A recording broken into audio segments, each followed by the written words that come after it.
Hello mga kabarkada, wadya tayo od puro uno. Kakasumpal tayo yan ang linis. Edyad puro uno. Ayan, oras lay pa nagmerinda tayo.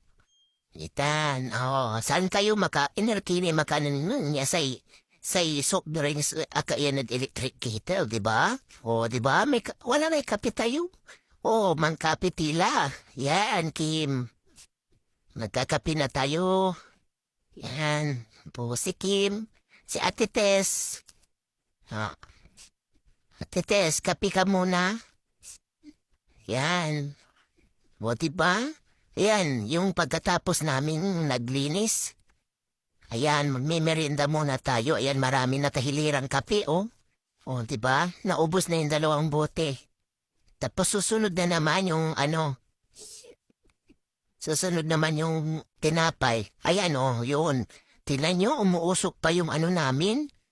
Diba, nag-yellow pa. Yan, Ate Tess. Diba, may kape na si